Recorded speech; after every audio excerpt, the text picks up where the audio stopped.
राधे राधे भक्तों, आइए आज सुनते हैं नवरात्रे की दूसरे दिन माँ दुर्गा की दूसरी शक्ति ब्रह्मचारिणी की पावन कथा। माँ दुर्गा की नवशक्ति का दूसरा स्वरूप ब्रह्मचारिणी का है। यहाँ ब्रह्मा का अर्थ तपस्या से है। माँ दुर्गा का ये स्वरूप भक्तों और सिद्धों को अनंत फल देने वाला है। इनकी उपासना से तप, त्याग, वैराग्य, सदाचार और संयम की वृद्धि होती है। ब्रह्मचारिणी का अर्थ तप की चारिणी यानी तप का आचरण करने वाली। देवी का ये रूप पूर्ण ज्योतिमय और अत्यंत भव्य है। इस देवी के दाएं हाथ में जप की माला है और बाएं हाथ में ये कमंडल धारण किए हैं। पूर्व जन्म में इस देवी ने हिमालय के घर पुत्री रूप में जन्म लिया था और नारद जी के उपदेश से भगवान शंकर को पति रूप में प्राप्त करने के लिए घोर तपस्या की थी। इस कठिन तपस्या के कारण इन्हें तपश्चारिणी अर्थात ब्रह्मचारिणी नाम से अभिहित किया गया। 1000 वर्ष तक इन्होंने केवल फल फूल खाकर बिताए और 100 वर्षों तक केवल जमीन पर रहकर शाक पर निर्वाह किया।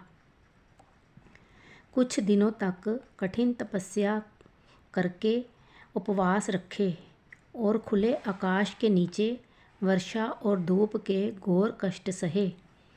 3000 वर्षों तक टूटे हुए बिल्व पत्र खाए और भगवान शंकर की आराधना करती रही। इसके बाद तो उन्होंने सूखे बिल्व पत्र खाना भी छोड़ दिए।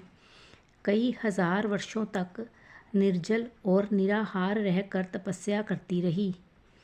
पत्तों को खाना छोड़ देने के कारण ही इनका नाम अपर्णा नाम पड़ गया। कठिन तपस्या के कारण देवी का शरीर एकदम क्षीण हो गया। देवता, ऋषि, सिद्धगण, मुनि सभी ने ब्रह्मचारिणी की तपस्या को अभूतपूर्व पुण्य कृत्य बताया, सराहना की और कहा, हे देवी, आज तक किसी ने इस तरह की कठोर तपस्या नहीं की। ये तुम्ही से ही संभव थी। तुम्हारी मनोकामना परिपूर्ण होगी और भगवान चंद्रमौली शिवजी तुम्हें पति रूप में प्राप्त होंगे। अब तपस्या छोड़कर घर लौट जाओ। जल्द ही तुम्हारे पिता तुम्हें बुलाने आ रहे हैं। इस देवी की कथा का सार ये है कि जीवन के कठिन संघर्षों में भी मन विचलित नहीं होना चाहिए। माँ ब्रह्मचारिणी देवी की कृपा से सर्व सिद्धि प्राप्त होती है।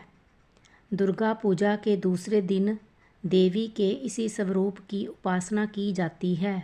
कथा समाप्त हुई। राधे राधे। कृपया मेरे चैनल को लाइक, शेयर, कमेंट और सब्सक्राइब करें।